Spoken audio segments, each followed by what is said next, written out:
Now I want to talk briefly about three serious ones. We're first going to talk about cancer. It's some of the more serious diseases. This came out in 1997. We had spent $30 billion on a war on cancer. This bill was signed by Nixon when he was in office. And despite 26 years of spending this $30 billion, researchers suggest putting emphasis on prevention. Now, you give me $30 billion, 1 year's time, I'll find you a cure. And why couldn't they find a cure for $30 billion? I mean, we only took $100 million to fly a man to the moon, put him on the moon's surface, pick him up, and bring him back. $100 million to do that. $30 billion, they looked for a cure, but they didn't think outside the box. They weren't really looking for a cure. They spent all their time looking for a better chemotherapy with your tax money, because that's where the money is. Well, during that time, every 5 years or so, they doubled the amount of money for research. The death rate remained the same. So they weren't looking in the right place, obviously, or really looking that hard. I know your doctors didn't tell you about this one. This one came out in October of 1998. There was a Harvard Nurses Health Study. It had 90,000 nurses, 20 years of data, and they could only use 15 years of the 20 years of data in the study for these 90,000 nurses because for the first 5 years there were not enough nurses using multiple vitamins. And what they found out was these 90,000 nurses who take multiple vitamins for at least 15 years can cut the risk of colon cancer by 75%. Are there any drugs that will do that? Is there a drug in the market that will cut your risk of colon cancer by 75%? No. How come your doctors didn't email you, call you up, call you, bring you in and say, look, here's something really remarkable. Just by taking one multivitamin every day, you can reduce your risk of colon cancer by 75%. Yahoo! Did they do that? No. I bet not a single one of you got any direct communication from your medical doctor telling you this. They read it in their journals, a Harvard Nurses Health Study. Whether you believe it or not, how many of you ever heard that a low-fat diet will reduce your risk of colon cancer and breast cancer and all kinds of cancers? How many of you heard that? Whether you believe it or not. Yeah. This is one of the American Cancer Society, doctors, the American Medical Association. Everybody says low-fat diets will reduce your risk of cancer. High-fat diets increase your risk of cancer. Harvard Nurses Health Study, 90,000 nurses, 20 years of data. They compared the rate of cancer in these 90,000 nurses, comparing those that had more than 50% of their calories as fat, which is a very, very high-fat diet, compared to those that had less than 20% of their calories as fat, which is a very low-fat diet. And if fat content of your diet had anything to do with the rate of cancer, the ones having more than 50% of their calories as fat should have a lot more cancer than the ones having less than 20%. I mean, that's real simple stuff, right? Well, this came out in March of 1999. It was published in the Journal of the American Medical Association. Again, they compared the rate of cancer in these 90,000 nurses, comparing those that had less than 20% of their calories as fat versus those that had more than 50% of their calories as fat. They found no measurable difference. The amount of fat you eat in your diet has nothing to do with the rate of cancer. The amount of fat you eat in your diet has nothing to do with the rate of cancer. Nothing. It turns out the amount of fat in your diet has nothing to do with the rate of cancer. It's how you cook the fat. It's how you cook the fat. Not the amount of fat, it's how you cook the fat. This study came out in 1998, University of South Carolina. Big study. Study links very well done meat to breast cancer, and then later on to prostate cancer and colon cancer. Among women who preferred all their meat very well done with a Dunn score of 9, where the fat was burnt, and it tastes very good, believe me, burnt fat tastes very good. I used to eat it when I was a kid. There was a 462% greater chance of having breast cancer than for women who ate their meat rare or medium. Not a 5% increase in risk, not a 50%, not a 100%, not a 200%, not a 300%, not a 400%, but a 462% increase in risk of getting breast cancer, colon cancer, and prostate cancer if you eat your meat cooked well done and eat burnt animal fat. Now, after tonight, you can't claim you were not informed. If you go home, you continue to eat burnt animal fat, whether it's in hot dog skins over the fire, you know, or you're grilling chicken skin and eating it that way, or you're grilling your hamburgers burnt. You know, I get people, I cringe. People, I want my hamburger burnt. I don't want to see anything pink in there. I want it burnt. I want like charcoal. They're doomed. Even God can't help them. You know, when you're that stupid, God can't help you. And when you're at the bottom end of the gene pool, He's got to let you go.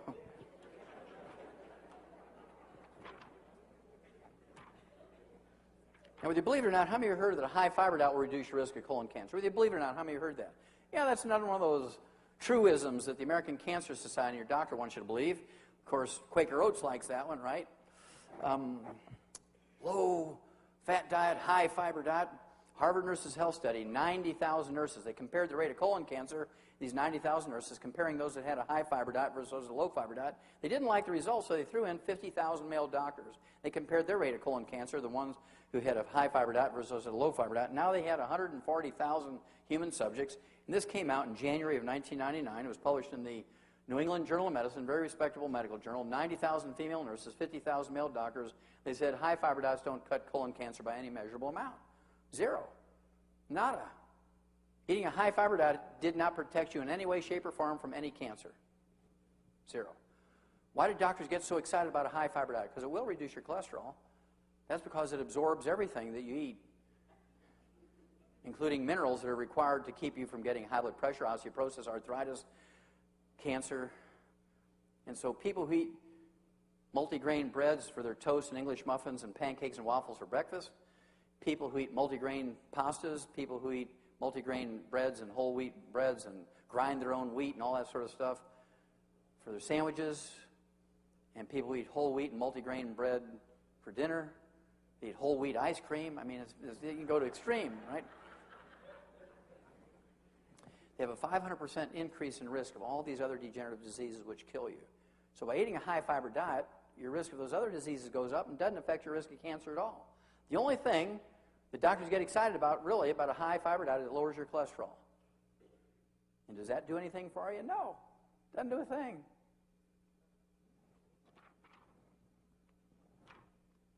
You reduce your risk of colon cancer by 60 to 80% by eating dark berries, raspberries, black raspberries, blueberries, blackberries, black cherries, strawberries, according to the Ohio University. Big study by Ohio University. Reduce your risk of colon cancer by 60 to 80%. How many of you ever heard of the trace mineral selenium? Good. How many of you heard the trace mineral selenium is a great antioxidant that's going to reduce your risk of cancer, whether you believe it or not? How many of you heard that? Okay, well, this has been kind of a recent thing. They're kind of growing crazy over selenium. In fact, the information on selenium really came out in April of 1912 in this very famous medical journal called Popular Mechanics. April of 1912. And this fellow here, Professor Dr. von Wassermann from Berlin, who went on about 10 years later to get a Nobel Prize in medicine, said that he had discovered a chemical substance that will cure cancer in mice. It turns out it's the trace mineral selenium. The selenium has a selective action against cancer cells but doesn't hurt healthy tissues. Dr. Wassermann believed that the cancer in mice were so similar to those in humans that he believed an important advance had been made towards the cure of that veritable scourge cancer in people. Well, this was April of 1912. We began to put the trace mineral selenium into animal feed pellets back in April of 1912 to keep their rate of cancer down. And this lay dormant for 84 years in human medicine and nutrition until December of 1996. When a study came out, it was a 7-year study done by Dr. Larry Clark, an MD, PhD from the University of Arizona School of Medicine.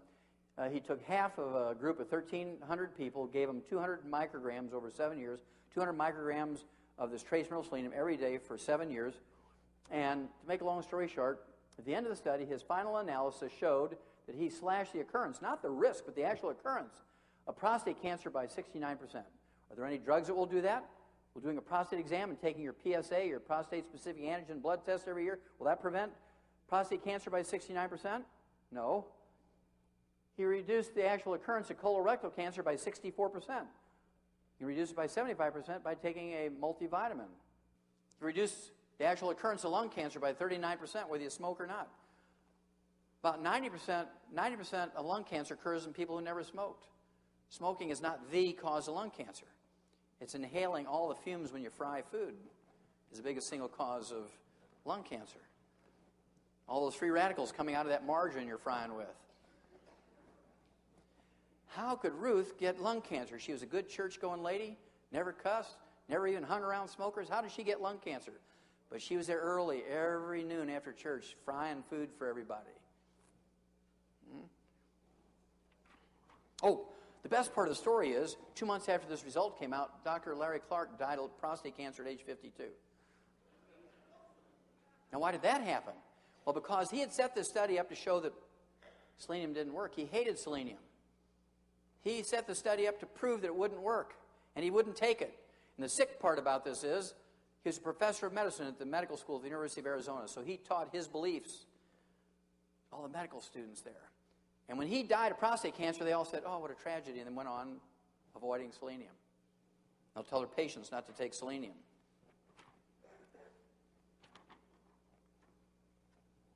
This came out March 6, 2002.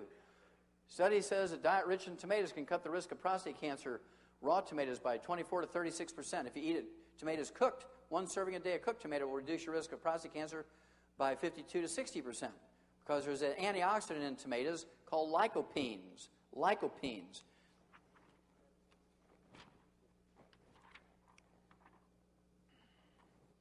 I love this when it came out in September of 1998. Call green tea the cure-all of cure-alls. Why is that important? Why do we have 85% more cancer than the Japanese?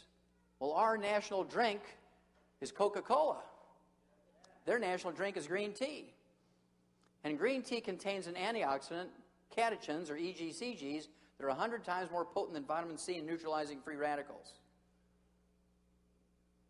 Catechins and EGCGs in green tea are 100 times more potent than vitamin C in neutralizing free radicals. And perhaps 100 times more potent than vitamin C in reducing your risk of cancer.